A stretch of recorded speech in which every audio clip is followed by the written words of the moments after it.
A great hall on planet Nexus Prime was huge. It could hold thousands of beings from all across the galaxy. Today, it was full of alien creatures who had come to decide something very important. They were here to talk about humans, and whether they could join the Galactic Council. Captain Jake Morrison sat in a small chair that was too big for him. Next to him sat Lieutenant Lisa Hayes. They were the only humans in the entire building. Around them, strange beings talked in languages they could not understand. Some had 4 arms, others had no arms at all. Some looked like giant insects, while others were made of what looked like living crystal. The air smelled funny, like metal and something sweet. Jake tried not to show how nervous he felt. This was the most important day in human history.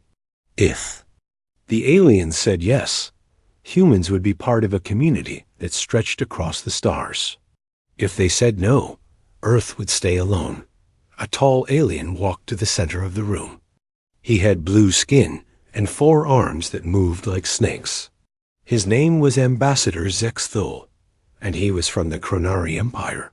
He was here to tell everyone about humans and their planet Earth. Friends of the Council, Zexthul said in a voice that sounded like metal scraping against stone. Today we look at a new species that wants to join us. They call themselves humans. A big screen appeared in the air above him. It showed pictures of Earth and human cities. Then it showed human spaceships. The ships looked small and simple compared to the alien vessels parked outside. The aliens in the room started to laugh. It was not a nice laugh. It was the kind of laugh people make when they see something silly or stupid. Look at their technology, Zexthul continued. They still use nuclear power like children playing with fire. Their fastest ships take months to cross their own solar system. Our cargo ships move faster than their best warships. More pictures appeared. They showed human soldiers with guns that shot bullets. They showed tanks that rolled on the ground instead of flying. They showed planes that needed wings to stay in the air. A crystal being named Crystalex spoke without moving his mouth.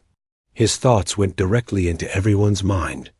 These creatures fight with metal bullets and explosive chemicals. My people stopped using such primitive weapons 10,000 years ago. The laughter got louder. Some aliens made sounds like honking. Others clicked their teeth or buzzed their wings. Jake felt his face get hot with shame. Everything the aliens were saying was true, at least from what they could see. Their space program, Zexthul went on, consists of exactly 47 small ships. Most of them cannot even leave their home planet. They have built a few stations around their world, but these are tiny and weak. The screen now showed human space stations. They looked like metal cans floating in space. Compared to the alien ships outside, which were as big as cities, the human stations looked like toys. An alien that looked like a giant spider raised several legs. Why are we even discussing this? These mammals have nothing to offer us. They cannot fight, they cannot build, and they cannot even travel properly through space.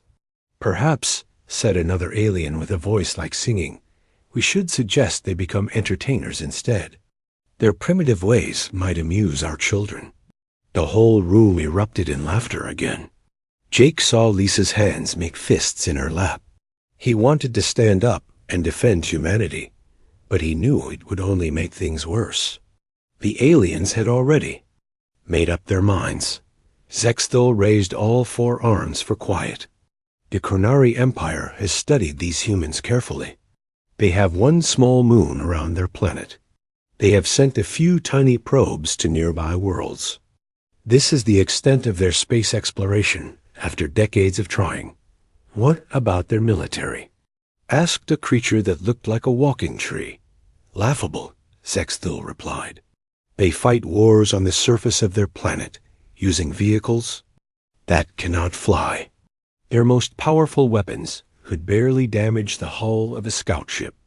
In space, they have no weapons at all except small missiles that move slower than a child can run. The screen showed more images. Human fighter jets, human tanks, human soldiers.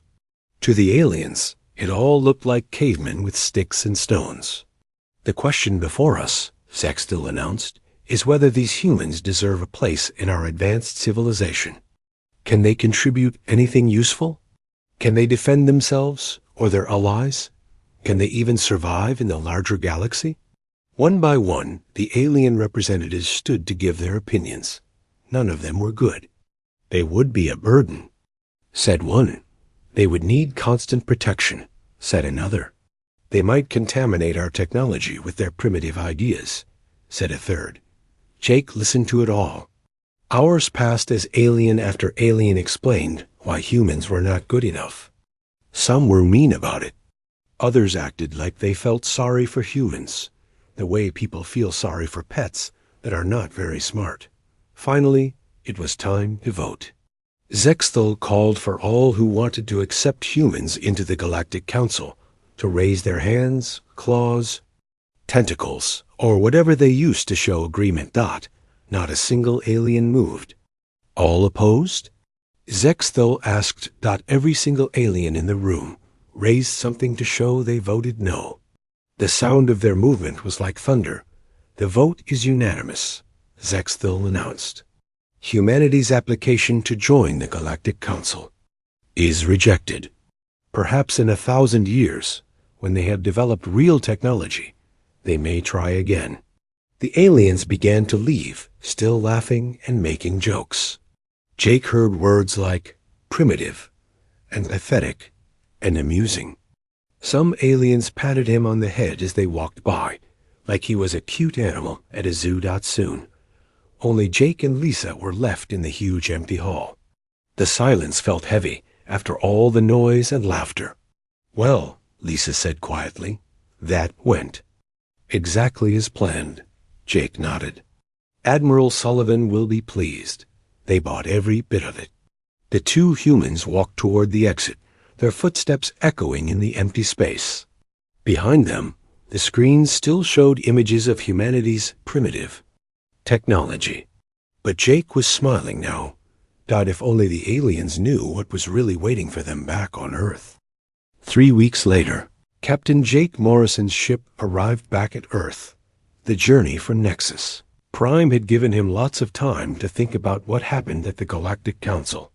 The aliens had laughed at humans like they were children playing with toys. But that was exactly what Earth's leaders had wanted. Jake's transport ship, called New Frontier, looked old and slow on purpose. Its hull was painted to look rusty. Its engines made loud noises and left bright trails that any alien could see from far away. Everything about the ship was designed to make aliens think humans were not very smart. As they got closer to Earth, Jake could see the official human space stations.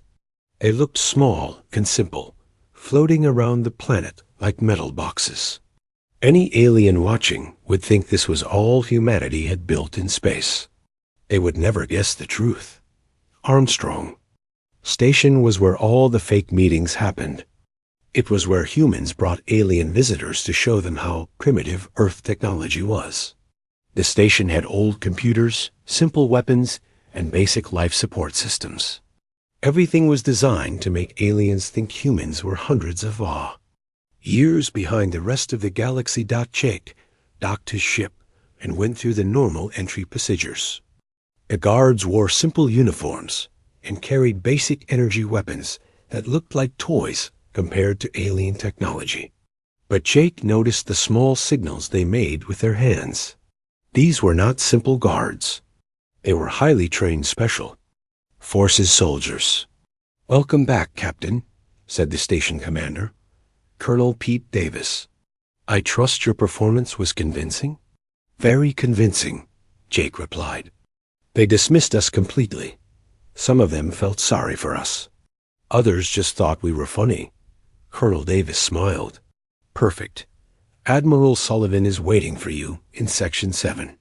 Section 7 was not on any official map of Armstrong Station. To get there, Jake had to pass through 3 different security checkpoints. Each one scanned his body, his mind, and even his DNA to make sure he was really who he said he was. The technology for these scans was far beyond anything the aliens thought humans possessed. The final checkpoint was a door that looked ordinary, but was actually made of materials that could stop alien weapons. When it opened, Jake stepped into a different world. Gone were the simple metal walls and basic lighting of the outer station. Here, everything was smooth and advanced. The walls seemed to glow with their own light. Screens showed information in languages that did not exist in any human database the aliens had seen. The air itself felt different, charged with energy from systems the aliens could not even imagine. Admiral Kate Sullivan was waiting for him in the main briefing room. She was a woman in her 50s with gray hair and sharp eyes that missed nothing. Behind her, a huge window showed a view that would have shocked any alien who saw it. Floating in space around Earth were hundreds of ships. But these were not the simple, slow vessels the aliens had seen. These ships were beautiful and deadly. Their hulls were smooth and dark, seeming to bend light around them. Some were as big as cities. Others were small and fast like metal sharks. All of them had been built in secret over the past 50 years. How did they react to our little show? Admiral Sullivan asked. Exactly as you predicted, Jake replied. Complete dismissal. They think we're 1,000 years behind them in technology. Some of them suggested we might be useful as entertainers. Admiral Sullivan nodded. Good. The longer they think we're harmless, the more time we have to prepare. She led Jake to the window. Outside, workers in advanced spacesuits were putting final touches on the largest ship in the hidden fleet. It was over 2 miles long and seemed to shift and change as they watched it, like it was not quite there. The USS Phantom, Admiral Sullivan said with pride, our greatest achievement. Adaptive camouflage technology that makes it completely invisible to any known scanning method. Quantum drive systems that can cross the galaxy in days instead of years. And weapons that could destroy an entire alien fleet before they even knew we were there. Commander Ryan Walsh joined them at the window. He was the chief engineer of the Phantom Project, a man who had spent his entire career building impossible things. His hands were always dirty from working with exotic materials, and his eyes shone with the excitement of someone who loved solving difficult problems. She's ready for her first real test, Ryan said, pointing to the massive ship. We've run simulations for 5 years, but we've never tried the full stealth system against actual alien sensors. Tell me about the weapons, Jake said. Ryan's face lit up. Quantum torpedo arrays that can punch through any shielding we've seen in the alien databases. Particle beam cannons that can cut through a mile of solid metal. And defensive systems that can stop anything the aliens can throw at us. How do you know what the aliens can do? Jake asked. Admiral Sullivan smiled. Every time they visited Earth, we were watching and learning. Every piece of technology they showed us, every casual comment about their capabilities, every scan they made of our primitive systems. We recorded it all and used it to build better defenses.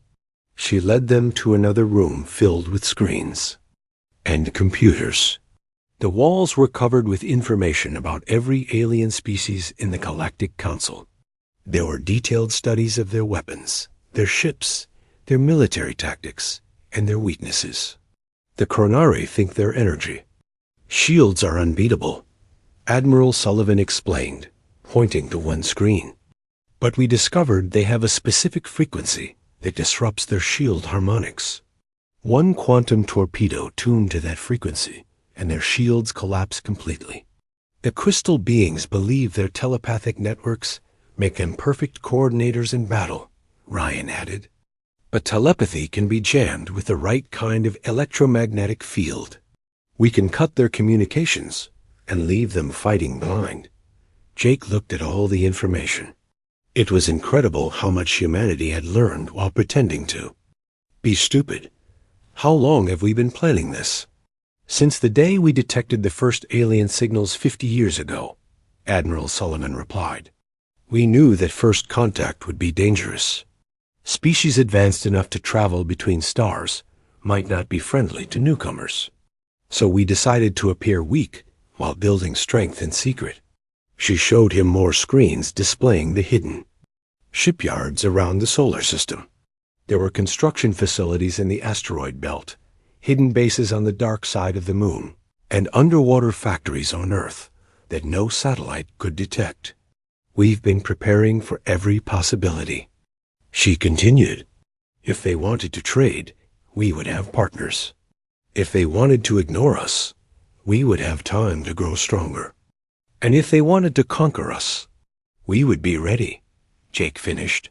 More than ready, Ryan said with a grin. We would be able to give them the biggest surprise in galactic history.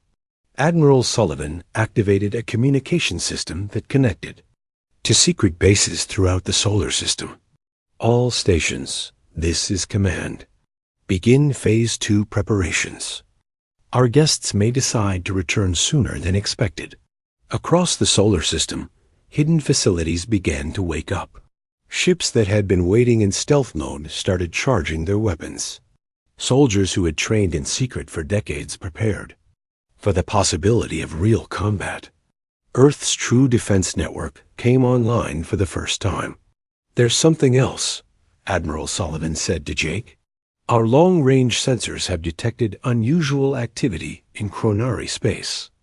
Large fleet movements, supply ship concentrations, and military communications that suggest they're planning something big. Jake felt a chill run down his spine.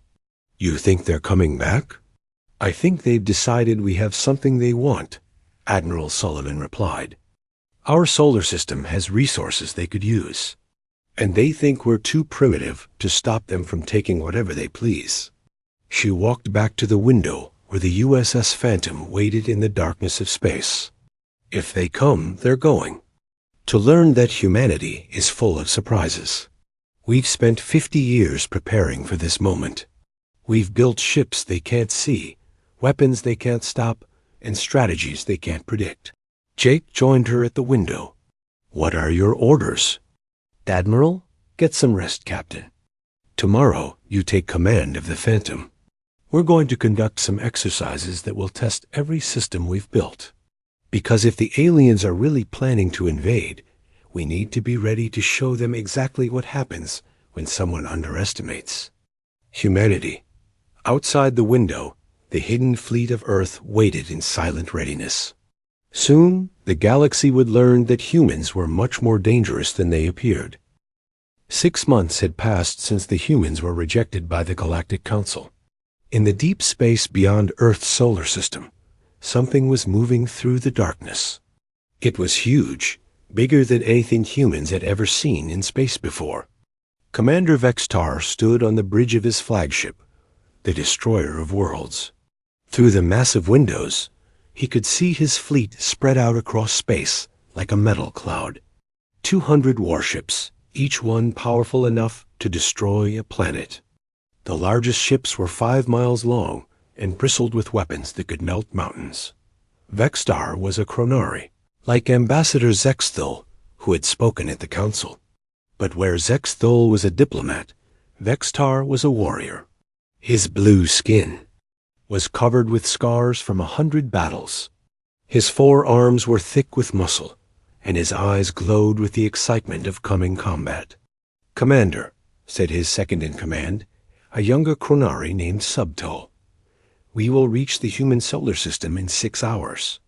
Should we attempt communication first? Vextar laughed, a sound like grinding metal. Communication? With those primitive mammals? They had their chance to surrender their system peacefully. Now they will learn what happens when inferior species occupy valuable resources.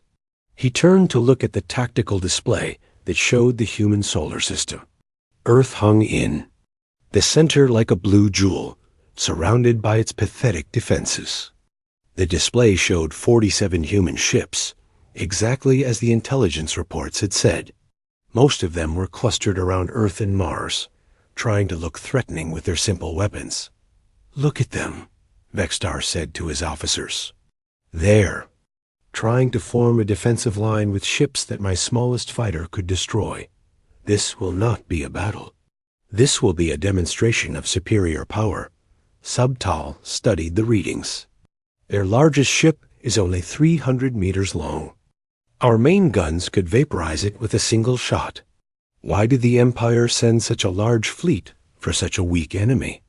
"Because," Vextar explained, "this is not just about conquest.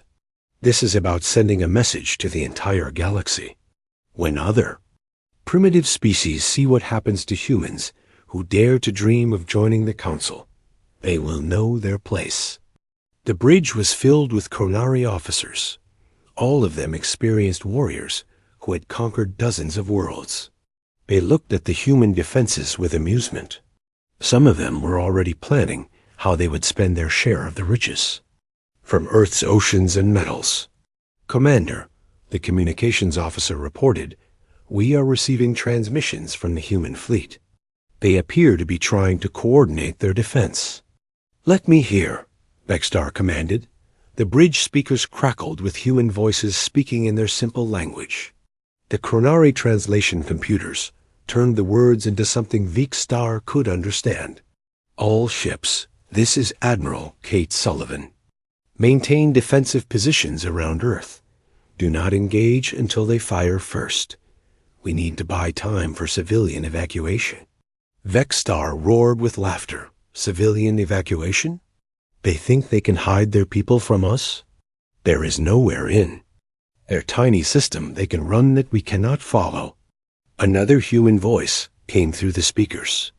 "This is Captain Jake Morrison aboard the New Frontier. We're detecting massive energy signatures from the approaching fleet. Their weapons are far more powerful than our intelligence suggested. At least they're smart enough to be afraid," Subtal commented. Vextar walked to the weapons control station.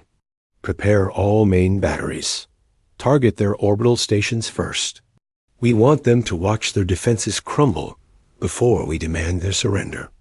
The weapons officer, a Chronari veteran named Zorthek, began charging the ship's massive energy cannons. "All forward batteries ready, Commander." "Shall we demonstrate our power?" "Not yet," Vextar said. "First, we broadcast our terms. I want them to know exactly what is going to happen to them." He activated the fleet's main communication array and sent a message toward Earth on all frequencies. His voice was cold and filled with the authority of someone who had never been defeated. "Humans of Earth," he began, "I am War Commander Vextar of the Chronari Imperial Fleet. You are surrounded by forces beyond your comprehension. Your pathetic defenses cannot protect you.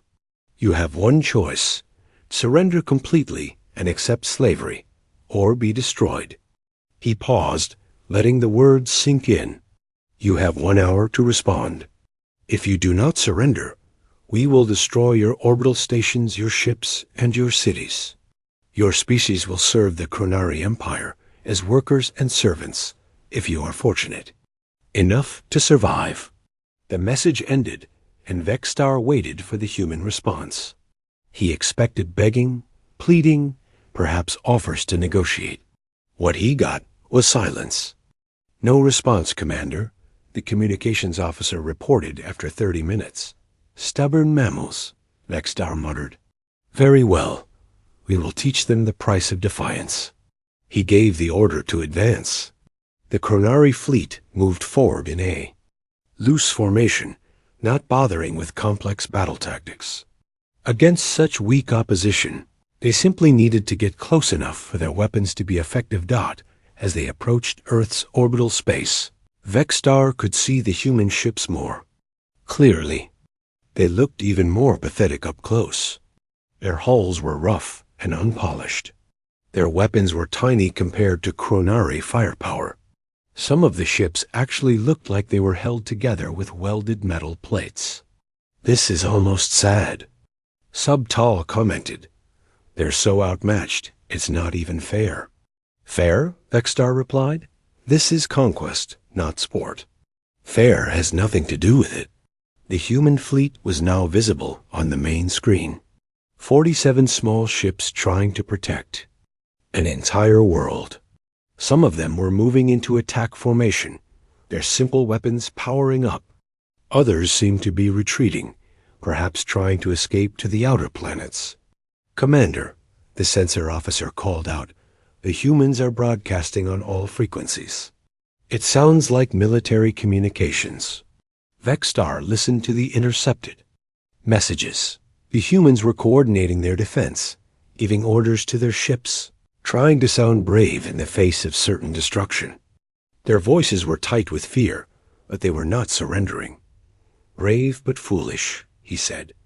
Begin the attack. Destroy their orbital stations first. Show them what real power looks like. The Chronari ships opened fire. Beams of pure energy lanced across space, striking the human orbital platforms. The stations exploded in brilliant flashes of light and debris. The humans had built their defenses well for primitive technology, but against Chronari weapons, they might as well have been made of paper. Direct hits on all targets, Zorthik reported. Human stations destroyed. Their orbital defenses are eliminated. On the main screen, Vexstar watched the destruction with satisfaction. The burning wreckage of human ambition floated in space like a warning to anyone who might challenge Chronari power. Now target their ships, he commanded. Leave. A few alive so they can carry our terms to their leaders. The fleet's guns turned toward the human warships. These were slightly more challenging targets because they could move, but their speed was laughable compared to Chronari technology. It would be like shooting at targets that were standing still. But as Vexstar prepared to give the order to fire, something strange happened. The space around his fleet began to shimmer and distort, like heat waves rising from hot ground. His sensor officers started reporting impossible readings. Commander, the sensor officer called out in confusion. I'm detecting massive energy signatures appearing all around us, but there's nothing there. Vexstar frowned. Check your equipment. Human technology cannot create energy signatures that powerful. Sir, the readings are getting stronger. It's like ships are materializing out of empty space. And then, as Vexstar watched in growing horror, that's exactly what happened. One by one, sleek human warships began to appear around his fleet. They seemed to melt out of nothingness, their dark hulls becoming solid and real. These were not the primitive ships they had been fighting. These were vessels that looked more advanced than anything in the Chronari fleet. Impossible, Vexstar whispered. Largest ship materialized directly above his flagship. It was massive, at least as big as the Destroyer of Worlds, but its design was unlike anything he had ever seen. Its hull seemed to bend light around it, and its weapons were already trained on his bridge. Commander, Subtul said in a voice, filled with fear, we're surrounded. There are hundreds of them. Vexstar looked at his tactical display in disbelief. The simple human defense force of 47 ships had somehow become a fleet of over 300 advanced warships. Every single one of his vessels was now targeted by multiple human ships, equipped with technology that his sensors said should not exist. How is this possible? He demanded. His question was answered by a human voice that cut through all his ship's communications with crystal clarity. War Commander Vexstar, this is Captain Jake Morrison of the Earth Defense Force. You are surrounded and outgunned. Power down your weapons and prepare to surrender or face the consequences of your actions. For the first time in his long military career, Vexstar felt the cold touch of fear. War Commander Vexstar stared at his tactical display in complete shock. Where moments before there had been empty space around his fleet, there were now hundreds of human warships. They had appeared like ghosts becoming solid, their sleek hulls gleaming with technology that should not exist. This is impossible, he said again, his forearms trembling slightly. Our intelligence was perfect. Humans have primitive technology. They cannot build ships like these. Subtal was studying the sensor readings with growing alarm. Commander, these vessels are registering energy signatures higher than our own flagship. Their weapons appear to be charged and ready to fire. The largest human ship hung directly above the destroyer of worlds, like a dark angel of death. It was beautiful in a terrifying way, its hull smooth and perfect, seeming to absorb light rather than reflect it. Along its sides, weapon ports were opening to reveal arrays of devices that Vextar had never seen before. "Sir," the communications officer called out, "the human ship is hailing us again." Captain Jake Morrison's voice filled the bridge once more. This time, there was no fear in his tone, no desperate pleading. He spoke with the calm confidence of someone who held all the advantages. "Commander Vextar, I'll say this once more. Power down your weapons and surrender. You have 10 seconds to comply." Vextar's pride flared up like a flame. He was a Chronari warrior who had conquered 50 worlds. He would not be intimidated by mammals who should still be learning to make. "Fire! Never!" he roared into the communicator. "Chronari do not surrender to inferior species. All ships, open fire. Destroy these human pretenders." The Chronari fleet responded to his command. 200 warships opened fire at once, filling space with beams of deadly energy. The weapons that had destroyed countless planets and fleets now turned their full power against the human vessels. But something was wrong. The human ships did not try to dodge or run. They simply sat there as the Chronari weapons struck them. And when the energy beams hit their hulls, they simply disappeared.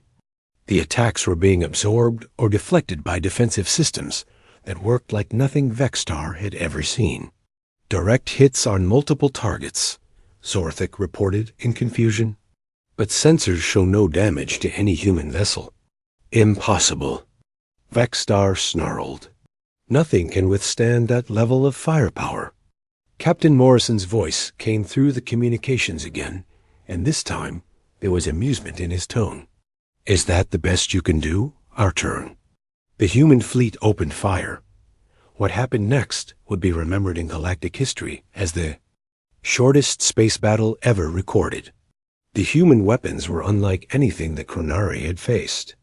Instead of simple energy beams, they fired projectiles that seemed to phase in and out of reality. These quantum torpedoes passed right through the Chronari shields, as if they were not there at all, then exploded inside the enemy ships. Within seconds, half of Vextar's fleet was crippled. The weapons struck with surgical precision, disabling engines and weapons without destroying the ships completely. It was a demonstration of control and power that left the surviving Chronari officers speechless. "Shields are down," Subtol reported in panic. "Main engines offline. Weapon systems not responding." Around them, Chronari ships were going dark one by one as the human weapons found their targets. The great war fleet that had been unstoppable just minutes before was now helpless, floating in space like debris. But the most shocking thing was not the power of the human weapons.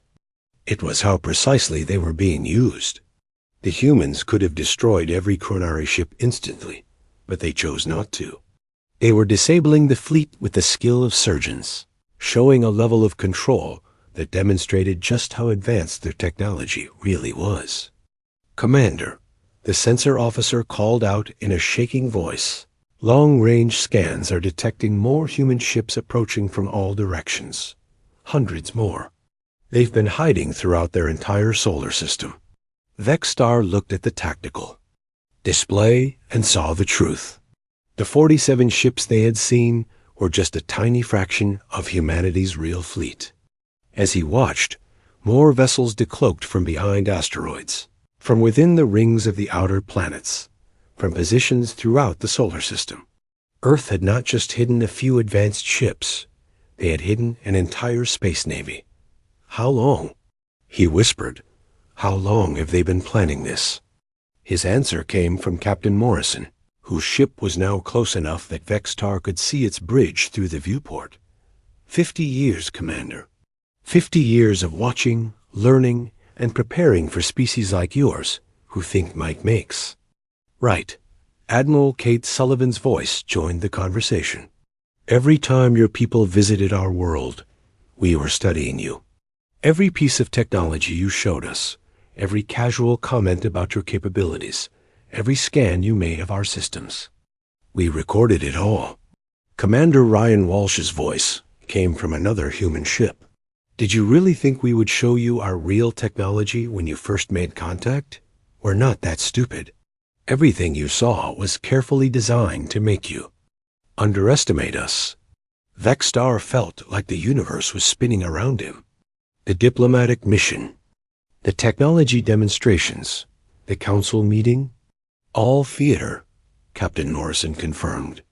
We needed you to think we were primitive, so you wouldn't see us as a threat. It gave us time to prepare for exactly this situation. On his screens, Vextar could see human ships continuing to decloak throughout the solar system. There were hundreds of them, maybe thousands. Some were massive dreadnoughts that dwarfed his own flagship. Others were small and fast, darting between the larger vessels like metal sharks. All of them were more advanced than anything the Galactic Council had ever built. The quantum torpedoes, Admiral Sullivan explained, as if she were teaching a class, phase through normal matter until they reach their target, then become solid at exactly the right moment. Your shields were designed to stop energy weapons and solid projectiles. They can't stop weapons that don't exist in normal space until the moment of impact. The stealth technology uses adaptive camouflage that bends light and sensor waves around our ships. Commander Walsh added, "We've been watching your fleet since you entered our solar system. You never had the element of surprise." Subtal was staring at the communication display in horror. "Commander, we're receiving surrender demands from over 300 human vessels. They're all targeted on different ships in our fleet." Vextar looked around his bridge at his officers. These were Chronari warriors who had never known defeat. Now they sat at their stations like children who had been caught in a lie. Their great fleet, their superior technology, their proud heritage, all of it had been revealed as illusion when faced with humanity's true capabilities.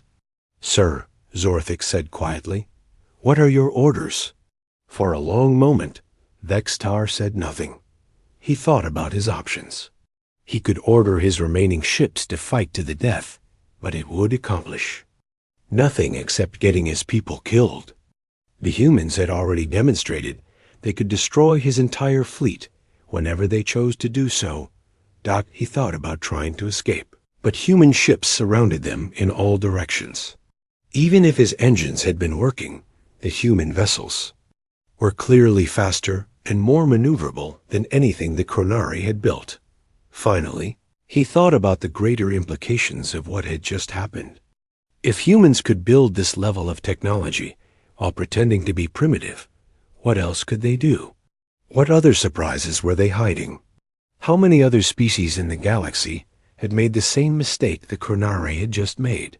"Commander," Subtal said softly, "they're waiting for your response." Vextar activated his communication system one final time. When he spoke, his voice was quiet and filled with something he had never felt before: respect for an enemy. "Captain Morrison, this is War Commander Vextar. I surrender my fleet to your command. We yield to the superior forces of humanity." The words tasted bitter in his mouth, but they were the truth. For the first time in Chronari history, their military had been completely outmatched by an enemy they had thought was beneath their notice. "Thank you, Commander," Captain Morrison replied. "Prepare your ships for boarding. Our teams will help with repairs and medical assistance for any wounded. You and your officers will be treated according to galactic conventions of war." As human shuttles began approaching the disabled Chronari ships, Vexstar sat in his command chair and wondered how everything had gone so wrong so quickly. An hour ago, he had commanded the most powerful fleet in this part of the galaxy. Now he was a prisoner of the primitive species he had come to conquer. The galaxy would never be the same once news of this defeat spread. And somehow, Vexstar suspected that was exactly what the humans had been planning all along.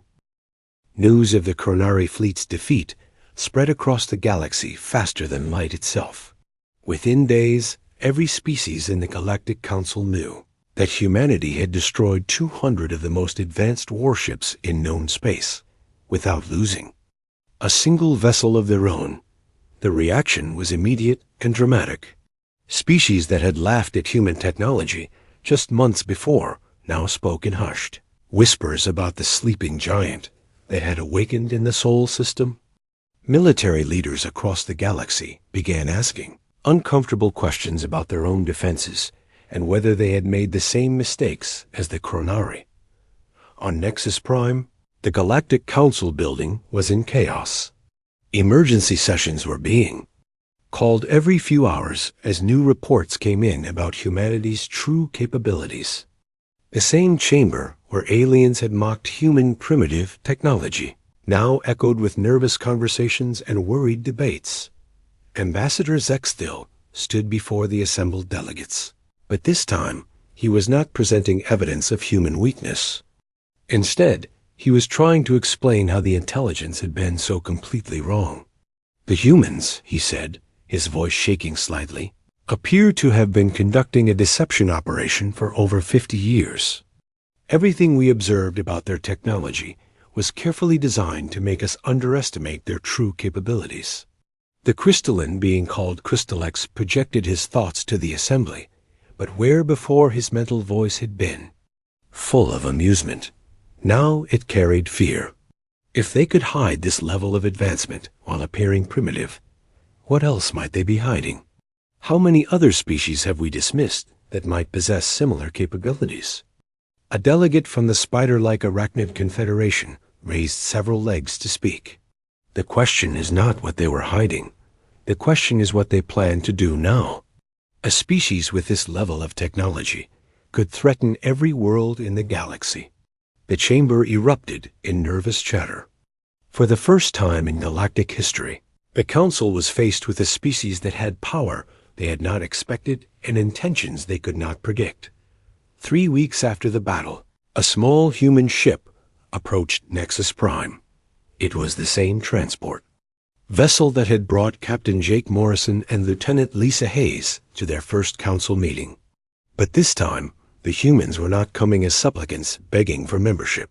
They were coming as equals demanding recognition. The Council chamber was packed beyond capacity. Every species in the galaxy wanted to see what the humans would say and do. The atmosphere was tense with fear and curiosity. Some delegates whispered that humanity might demand tribute or threaten conquest. Others wondered if the humans would simply announce their departure from galactic affairs entirely. Captain Morrison and Admiral Sullivan entered the chamber together. Behind them walked War Commander Vexstar, but he was no longer a prisoner. He had requested permission to attend the session as a witness to what he had seen at Earth. His presence sent shockwaves through the assembly, as many had assumed he was dead. Admiral Sullivan stepped forward to address the Council. She was calm and confident, but there was no arrogance in her manner. She spoke like someone who had nothing to prove, because the proof had already been demonstrated. Members of the Galactic Council, she began, I am Admiral Kate Sullivan of the Earth Defense Force. I come before you today not to threaten or to conquer, but to establish a new relationship between humanity and the galactic community. The chamber was silent. Every delegate hung on her words. For 50 years, she continued, humanity has watched and learned from afar. We have studied your technologies, your cultures, and your ways of war.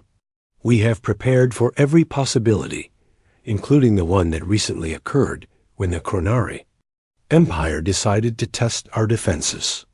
Ambassador Zextel stood up slowly. Admiral Sullivan, the Council wishes to know. What does humanity want from us? Admiral Sullivan smiled. The same thing we wanted when we first applied for membership. We want to be part of the galactic community. We want to trade, to learn, to explore the stars together. But we will no longer accept being dismissed or threatened because others think we are weak. Captain Morrison stepped forward. We have proven that underestimating humanity is a mistake. We hope we will not need to prove it again. A delegate from the Peaceful Botanical Collective, a race of plant-like beings, asked the question many were thinking. If you possess such advanced technology, why did you hide it? Why not reveal your true capabilities from the beginning? Because, Admiral Sullivan replied, we learn from history. When a new species appears with unknown capabilities, the galaxy's first instinct is often violence. We chose to appear weak until we could be certain we were strong enough to defend ourselves. War Commander Vexstar requested permission to speak. When it was granted, he stood and faced the assembly. I came to destroy humanity because I believed they were inferior, he said, his voice carrying to every corner of the chamber. I was wrong. Not just about their technology, but about their character. They could have destroyed my entire fleet, but they chose to disable our ships instead. They could have executed me and my officers as invaders, but they treated us with honor and medical care. He paused, looking around the chamber at delegates who had known him as a fierce warrior. Humanity defeated the Chronari Empire completely, but they did not humiliate us. They offered us a chance to learn from our mistakes and return home with dignity. This is not the behavior of a species seeking conquest. This is the behavior of a species that understands the value of mercy. The impact of his words was visible throughout the chamber. If Vexstar, one of the galaxy's most feared military commanders, was speaking in favor of humanity, then perhaps the fears about human intentions were unfounded. Admiral Sullivan continued her address. Humanity offers the galaxy our friendship and our technologies. We have developments in stealth systems, quantum mechanics, and defensive technologies that could benefit everyone. But we will share these advances only with species that treat us as equals. She gestured to a display that appeared in the air above the chamber. It showed star charts of human space, but also revealed something shocking.